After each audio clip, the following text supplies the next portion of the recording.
Presentación.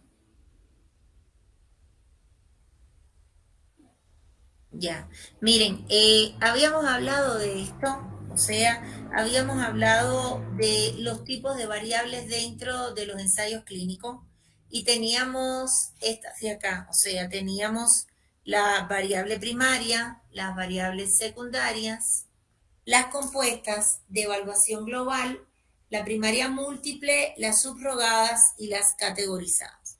Y habíamos dicho que habíamos hablado de que la variable principal era la que viene definida por el objetivo principal del estudio, por ello ha de ser adecuada para medir el objetivo principal.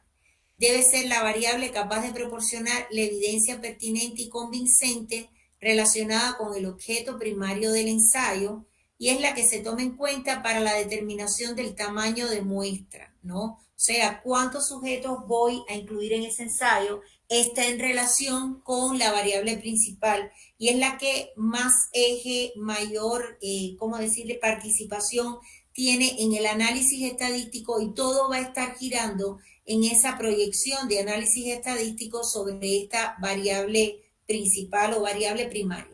Su elección depende de la etapa de desarrollo en que se encuentre, o sea, depende fundamentalmente de la fase en la que estamos planteando el estudio.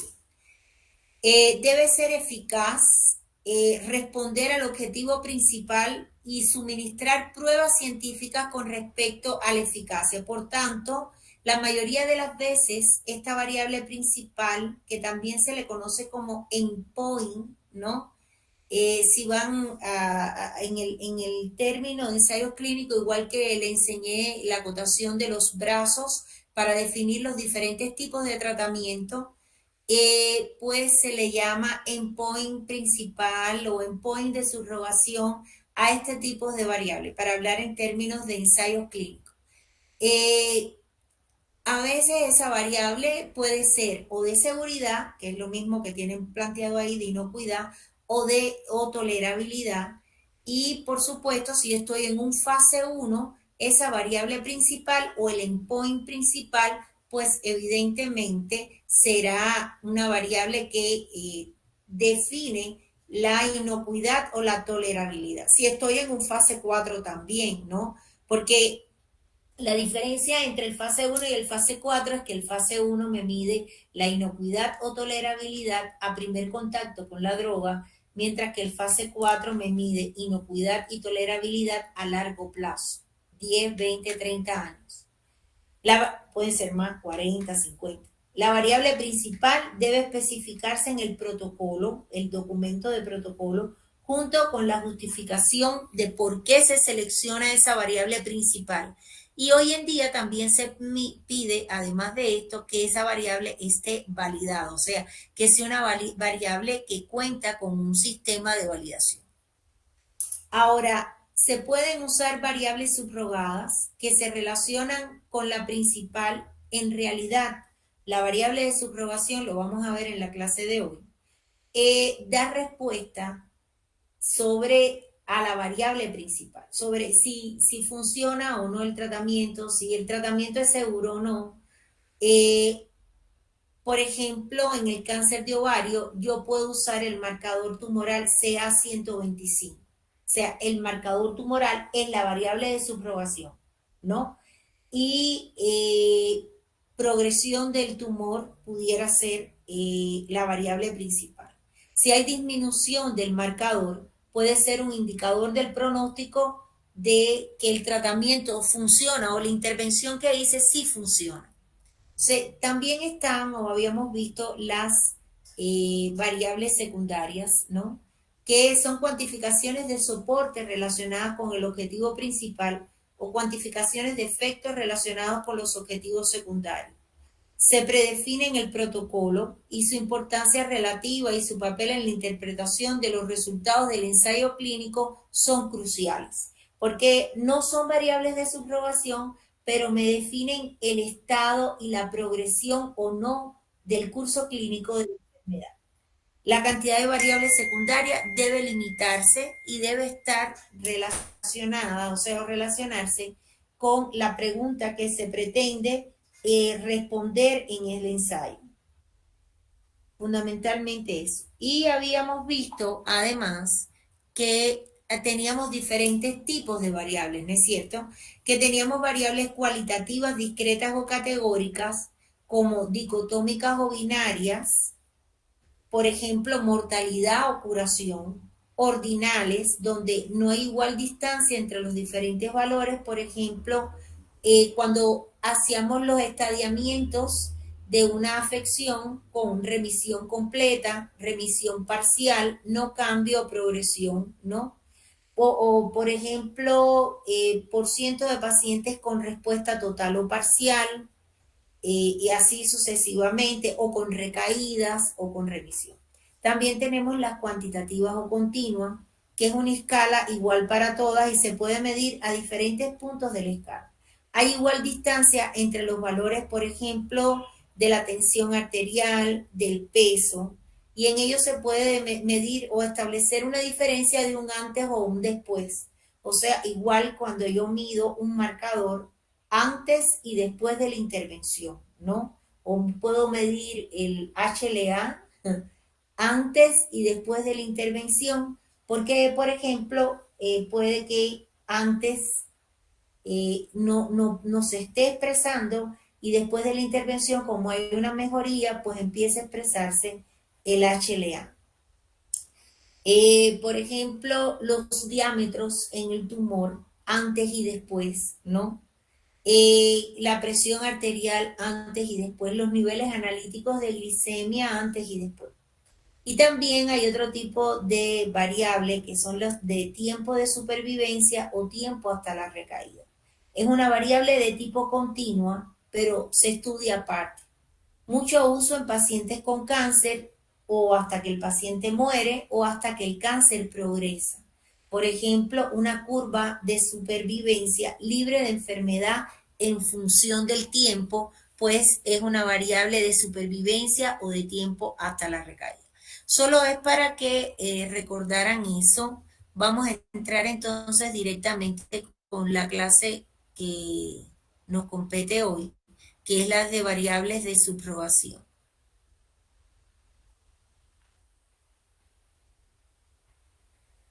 La máquina está en una crisis, qué emoción.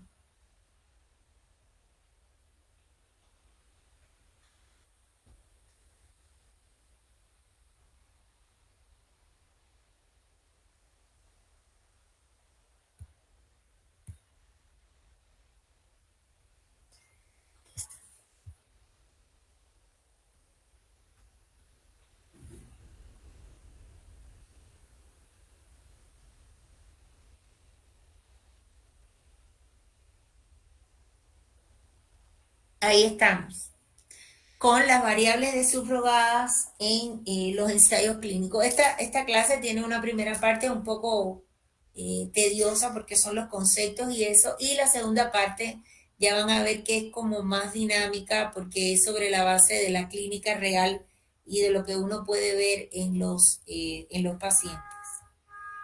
Esto no me deja pasar. Si están viendo algo, porque a mí no me deja pasar las diapolas, está pasando súper lento.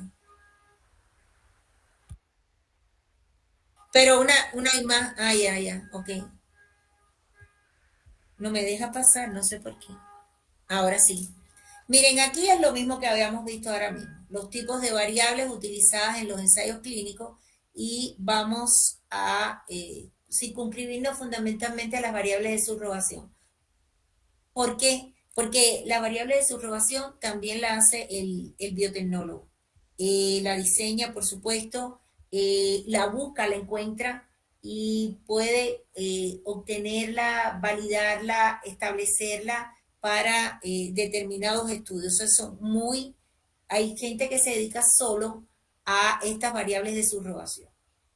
La variable final o dura o versus intermedio o subrogada. La variable final o dura también es la variable principal, ¿no? O el endpoint principal. Entonces podemos decir que una variable de subrogación es un resultado relativamente sencillo de obtener, porque van a ver que casi todos los parámetros de medición que ustedes conocen se les consideran variables de subrogación. Por ejemplo, cuando yo hago una densitometría ósea, que estoy estableciendo la densidad mineral ósea, eso es una variable de subrogación. Me dice el estado de progresión de osteoporosis o no. Si yo hago una endoscopía o mido, por ejemplo, la concentración de colesterol, pues evidentemente me está dando una respuesta sobre el estado de un patrón en particular. De manera tal que se usan cuando los eventos clínicos importantes llamados variables finales o duras son difíciles de observar por sí solas. Y por lo general está descrito que una variable primaria o principal tiene una correspondencia con la variable de subrogación. El valor de una variable subrogada depende de la medida en que sea buena predictora de esa variable final, o sea, de cuán directamente da respuesta a esa variable final. Y habitualmente las variables orientadas al paciente son las duras y las orientadas a la enfermedad son las subrogadas, o sea que la subrogada me está indicando por dónde va la enfermedad, si está progresando, si está retenida o si estoy en franca curación. Es una variable final o dura, o sea, cuando yo hago el endpoint clínico o defino la variable clínica principal, es una característica que refleja cómo un paciente se siente o funciones o tiempo de sobrevida de esas personas. Mientras que el endpoint subrogado, que es un marcador biológico, está destinado a sustituir a un objetivo clínico y se espera que puede predecir el beneficio clínico o el daño o la falta de beneficio clínico o daño, basado en estudios epidemiológicos, terapéuticos, fisiopatológicos u otras pruebas de carácter científico. Cuando evaluamos un modelo conceptual entre biomarcadores, y quiero que les quede claro que un biomarcador, un marcador biológico y una variable de subrogación es lo mismo, y establecemos pautas con respecto a la variable clínica principal, yo tengo, a la hora de concebir mi ensayo clínico, una evidencia de biomarcadores que razonablemente predicen desde el punto de vista clínico un beneficio o un riesgo. Por tanto y demás, en dependencia de lo que yo voy a buscar, yo establezco si es un biomarcador para definir eficacia o si es un biomarcador para definir toxicidad. Déjame ver si puedo con el cursor irme afuera. Aquí estoy. O sea, o defino el biomarcador para eficacia, si ven la flecha del cursor, o defino el biomarcador para toxicidad, de todo lo que yo tengo en la literatura. Por supuesto, cuando yo voy a escoger ese biomarcador para eficacia, pues entonces yo estoy delimitando de todos los que hay una variable de subrogación para eficacia, o si es de toxicidad, una variable de subrogación para toxicidad, que al final hacen una evaluación provisional de uno de los dos parámetros que yo estoy midiendo en esa fase de ensayo clínico, y por supuesto que son buenos predictores del beneficio o el riesgo clínico, ya sea para la variable principal clínica de eficacia o para la variable principal clínica de toxicidad, que todo está en correspondencia con la fase que yo estoy definiendo. O sea, todo esto lo hago cuando voy a definir el protocolo, estoy seleccionando mis variables para trabajar, y por supuesto también estoy seleccionando mi variable de subrogación. Quiero esta variable principal, esta va a ser la variable de subrogación directa que voy a tener para respuesta, ¿no?, a esta entidad en la cual estoy realizando una intervención en particular. Ahora, ¿qué relación existe? Yo de alguna manera se los dije un poquito antes, entre los biomarcadores y las variables subrogadas. Un biomarcador es un candidato. Un marcador indirecto es una prueba utilizada para evaluar los efectos del tratamiento. por sí solo no se puede utilizar para registrar un producto, pero todos los criterios de valoración indirecto son marcadores biológicos, pero no todos los biomarcadores son criterios indirectos de valoración. Por ejemplo, yo tengo variables sustitutas de la variable principal y se espera que como es un predictor del curso clínico de la enfermedad, o sea, un predictor del beneficio clínico, me sirva para dar respuesta. Por tanto y demás, yo tengo una patología determinada y hago una intervención. La intervención puede ser un dispositivo médico, un tratamiento, un cosmético, cualquier variabilidad de esas. Y tengo una variable subrogada. Y esa variable subrogada en el tiempo me va a indicar cómo estaba antes de la intervención y cómo está después de la intervención. Por tanto y demás, me predice si hubo un efecto sobre la entidad o realmente no hubo ninguna modificación de esa entidad.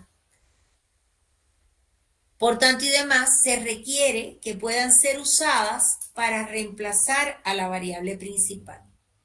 Ahora, ¿por qué utilizar criterios indirectos de valoración a las subrogadas? Porque las subrogadas me permiten a mí, si son predictores del beneficio clínico y me definen qué está pasando con el curso clínico de la enfermedad a partir de mi intervención, me permiten afianzarme en los diseños adaptativos y tomar decisiones más rápidas, hacer ensayos más pequeños, mejorar la eficacia o la seguridad y dirigirme a una medicina individualizada. Porque sobre todo ellos predicen con quién funciona y con quién no funciona esa intervención. De manera tal que obtengo productos a los pacientes necesitados con más rapidez, pero siempre deben traducirse en un beneficio clínico. Ahora, los biomarcadores han impactado en la industria farmacéutica. ¿Por qué? Porque facilitan el registro de un fármaco basado en eficacia, mejora sobre fármacos competidores y acceso a primera línea de tratamiento. Ensayos clínicos más cortos y dirigidos, menos costo del ensayo clínico porque lo puedo acortar en durabilidad. Y rescate de terapias que siendo muy activas en ciertas poblaciones no se muestran eficaces en la población en general. Recuerden que normalmente cuando uno saca un producto, lo está sacando a partir de una población y debe demostrar después con un ensayo clínico fase 3 multicéntrico, multinacional, que realmente ese producto yo lo puedo utilizar en otras poblaciones. Por tanto y demás, como el biomarcador me va a indicar en quién funciona y en quién no, ya no pierdo completamente su valor cuando me dirijo a otra población en general, sino que realmente lo redirecciono específicamente hacia las personas que quizás tienen una particularidad genética o inmunológica. Ahora, hay una serie de preocupaciones con las variables de subrogación. Voy a ponerlas todas y las vamos definiendo de uno a uno. Me pasé. Primero, puede que no sea un factor de predicción verdadera de los resultados clínicos de interés, que lo más probable es que eso me haya equivocado en la selección de la variable de subrogación para dar respuesta a mi variable principal. Puede medir la actividad del tratamiento asociado con un mecanismo farmacológico específico, pero puede no proporcionar una información completa sobre la gama de acciones y efectos últimos del tratamiento, ya sea positivo o negativo. Ha habido muchos casos donde los tratamientos que muestran un efecto muy positivo en un subrogado propuesto, en última instancia han demostrado ser perjudiciales para los resultados de los sujetos clínicos. Por el contrario, hay casos de tratamiento que confieren un beneficio clínico sin impacto apreciable en los subrogados propuestos. No puede dar una medida cuantitativa de los beneficios clínicos que se puede a pesar directamente contra los efectos adversos o las relaciones entre las variables clínicas y subrogadas de un producto no necesariamente se aplican a un producto con un diferente modo de acción para el tratamiento de la misma enfermedad. Resumiendo, si no hay una correspondencia adecuada y exacta y precisa de que la variable de subrogación predice exactamente lo que está sucediendo con la enfermedad y responde a la variable principal, pues tengo error. Y eso es una de las cosas por las que fallan a veces los resultados de los ensayos clínicos. No seleccionaron adecuadamente las variables. Por eso es que he insistido y 2 veces y sigo en lo de la situación de las variables. Si esa variable de subrogación no está validada, pues como que ya no predice mucho o no tiene toda la certeza real de que realmente eso me va a traducir en el curso clínico de la enfermedad. Por tanto y demás, todo se va cayendo y evidentemente se cae también el ensayo clínico por falta de traducción adecuada de lo que está pasando. Imagínense todo ese gasto de un ensayo para realmente que hayan seleccionado mal la variable de subrogación o la variable principal. Ahora, los biomarcadores son el fundamento de la medicina basada en evidencia. ¿Quién debe ser tratado, cómo y con qué? Anteriormente, y aquí se usa mucho, la medicina tradicional, el médico se cree Dios todopoderoso y le indica a los pacientes lo que él considera, sin ponerle en conocimiento al paciente. Pero en los ensayos clínicos, y por eso es que esas normas de armonización que hemos estado viendo, hablan específicamente de que es una medicina, no es lo que tú me digas y como eres el profesional y el galeno, me voy a mi casa y me lo creí. No, demuéstralo, porque tenemos herramientas más que suficientes, hoy en día, más que suficientes variables de subrogación para que tú me digas, a este grupo de pacientes debe ser tratado de esta manera, con esto y cómo, ¿no? Y a este otro grupo para lograr una eficacia. No es que todo el mundo recibe lo mismo y tiro piedras a ver si doy. Ese mal concepto de la medicina, por eso para hacer ensayos clínicos no puede ser cualquier profesional de la salud. Tiene que ser un profesional con excelente formación y que sea capaz de demostrar con evidencias el resultado clínico o la falta de resultado clínico que se está presentando. En ausencia de nuevos marcadores, los avances en la terapia dirigida pueden ser limitados y el tratamiento se mantiene en gran parte empírico. Y es imperativo el desarrollo de biomarcadores que se acelere junto con la terapéutica, aunque por lo general sí han ido bastante de la mano. Ahora, la aprobación impuesta en marcha de una nueva droga es muy costosa y puede tardar entre 7 y 12 años. El 90% de los medicamentos fallan durante los ensayos clínicos debido a problemas de toxicidad. Recuerden lo que dijo Paracelso. Mientras más alto subo la dosis, mejores resultados tengo, pero la droga es más tóxica. Y por tanto, también tengo problemas de cómo se metaboliza, cómo se distribuye ese fármaco, cómo se absorbe y cómo se elimina. Los biomarcadores pueden aumentar la productividad mediante la identificación de posibles fallos tempranos y eso, por supuesto, me ahorra tiempo y dinero. La llegada de los paneles de biomarcadores se establece para mejorar aún más todos estos resultados.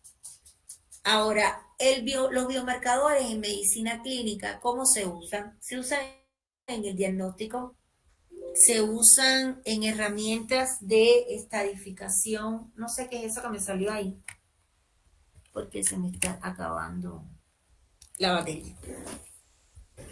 Como les decía, se usan en herramientas para la estadificación de una enfermedad, saber en qué etapa de esa enfermedad se encuentra, o un indicador del estado de la enfermedad o predecir el seguimiento de respuesta clínica a una intervención. Por ejemplo, miren cuántos ahí ustedes conocen. El electrocardiograma es un biomarcador. El PET scan de una imagen cerebral, ¿no? Donde uno puede ver exactamente, ya les voy a mostrar una más adelante, cómo es que se puede ir funcionalmente midiendo y visualizándose esa imagen cerebral, los autoantígenos en la sangre, o sea, los anticuerpos contra los antígenos de otros grupos sanguíneos, son biomarcadores. Como le había dicho antes, la densitometría o la medición de la densidad ósea, las pruebas funcionales respiratorias y el Apgar neonatal. La primera prueba que le hacen a uno cuando nace. ¿Saben qué cosa es el Apgar neonatal? No sé si alguien tiene hijos en el grupo.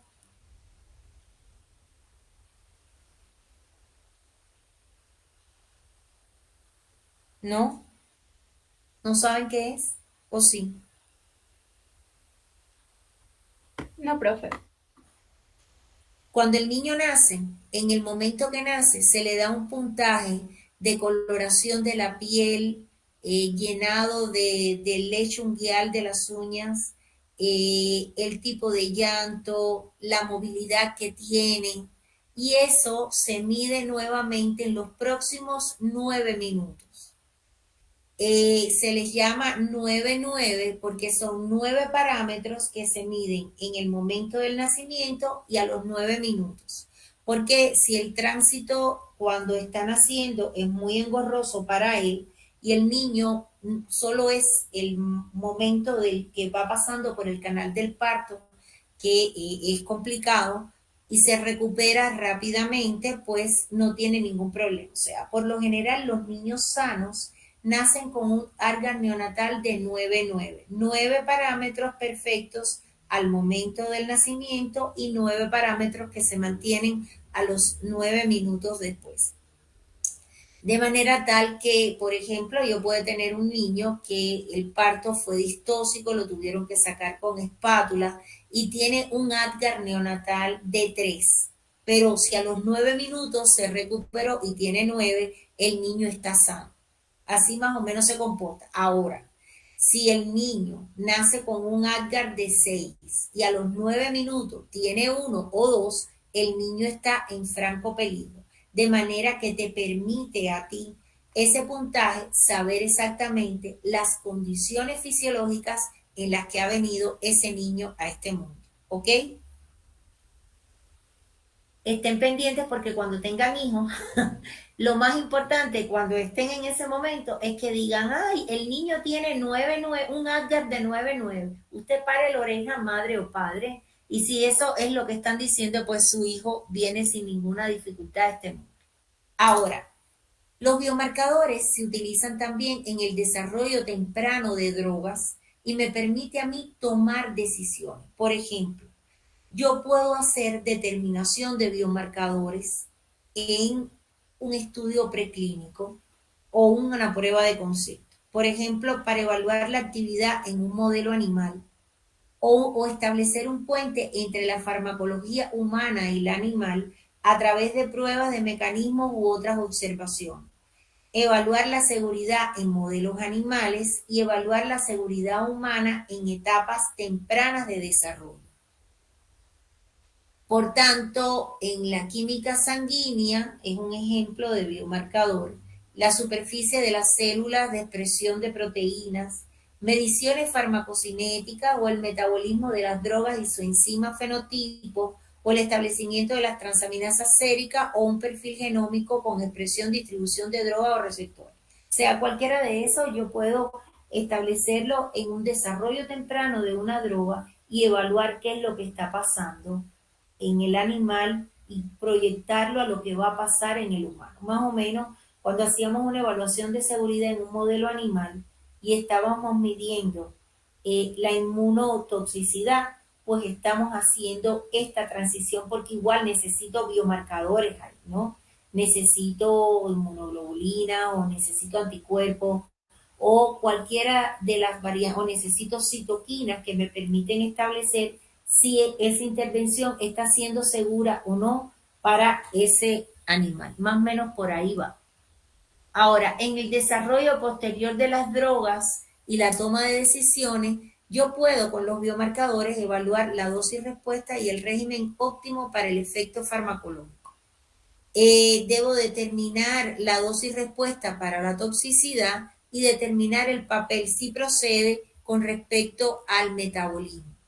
Por tanto, yo tengo criterios indirectos de valoración como eficacia, que se utiliza para evaluar si la droga tiene una eficacia clínica significativa, o la seguridad, que puedo utilizar para predecir el perfil de seguridad cuando se utiliza en el mundo real.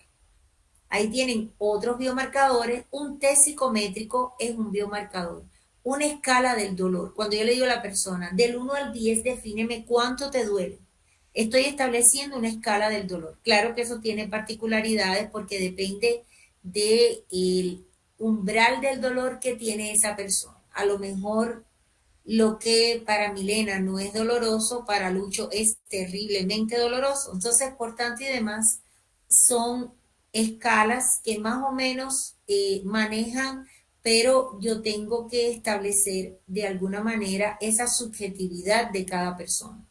Ahora, los estudios imagenológicos son mucho más precisos, igual que un estatus microbiológico antimicrobiano, las pruebas funcionales respiratorias o la química sanguínea o el electrocardiograma. O sea, no sé si han visto las pruebas funcionales respiratorias que definen la capacidad ventilatoria máxima de los pulmones. No sé si han visto eso alguna vez, pero uno, en dependencia de el volumen inspiratorio y el volumen expiratorio que sale, pues el aparato define exactamente de todo lo que entró, cuánto sale, en qué tiempo, o si lo que entra es poco y sale menos todavía. O sea, y así va definiendo de alguna manera lo que está pasando en esa particularidad. Ahora, problemas fundamentales con el marco actual de los criterios de endpoint subrogados. No hay un estándar de oro de medición de los resultados clínicos. En el caso de la supervivencia, los datos muestran que la conveniencia de prolongar la supervivencia depende de la calidad de vida en opinión de muchas personas. Y por supuesto, la supervivencia, si usted va a un oncólogo, el oncólogo fácilmente le dice que le quedan 3 meses de vida, el otro le da 6 o el otro le puede dar un año. Está en dependencia, ven que es una variante muy subjetiva porque está en dependencia de la experiencia y de la cantidad de pacientes que con su igual condición ve su médico, o sea, teoría de probabilidades. Y la generalización de cualquier medida de resultados solo puede ser limitado por los parámetros de prueba. Ahora, ¿cuáles son los pros y los contras de los biomarcadores?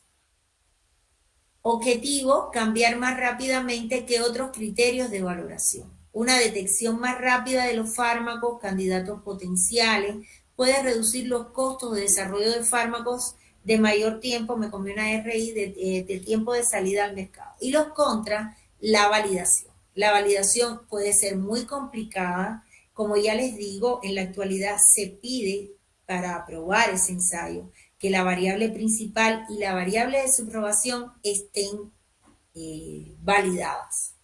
Y muy pocos biomarcadores están validados. Ahora, ¿cómo es la validación? Es un sistema de pruebas con análisis bien establecidos, con un marco científico establecido, que aclaran lo fisiológico, lo toxicológico, lo farmacológico o la significación clínica de los resultados de las pruebas. La validación de un marcador subrogado debe demostrar que el efecto de la droga sustituta predice el efecto de la droga en el resultado clínico. Totalmente captura los efectos netos del tratamiento en el resultado clínico y que puede ser reproducible o replicable en cualquier lugar. Ahora, las categorías de validación de un biomarcador son los de validación conocida, aceptada por la comunidad científica para predecir los resultados clínicos o preclínicos, ideal para el trabajo de confirmación, pero esos son los menos. La mayoría son los probablemente validados, que parecen tener un valor predictivo, pero aún no están ampliamente aceptados o no son completamente reproducibles. Es bueno para el desarrollo de mitad de etapa. Y por último están los exploratorios. como una fase e hipótesis de la generación de desarrollo temprano. Ahora, para su validación como biomarcador, este debe cumplir con los siguientes componentes. Debe identificar el riesgo, o sea, confirmar que el agente es capaz de causar un efecto adverso en el organismo, identificando claramente la condición clínica a evaluar. Evaluación de dosis-respuesta, o sea, establecer la relación cuantitativa entre la dosis y el efecto establecido, y este constituye un paso relacionado con la patofisiología de la enfermedad. Evaluación de la exposición, o sea, identificar y definir el tipo de exposición que se produce o se prevé que se produzca. Y el uso de biomarcadores debe estar enmarcado en una guía de principios que faciliten su empleo en la valoración clínica de rutina, en la regulación, en la cuantificación, evaluación y validación, teniendo en cuenta condiciones éticas necesarias. Ahora, para considerar la selección y validación del biomarcador, de acuerdo a la OMS y la Conferencia Internacional de Armonización para los Ensayos Clínicos, son que identifique y defina el proceso biológico de interés, estudios previos de relación entre el agente de exposición, el biomarcador y el efecto evaluar, o sea, estudios in vitro en humanos y otros organismos. Identificación de la variable a cuantificar para evaluar la sensibilidad y especificidad del marcador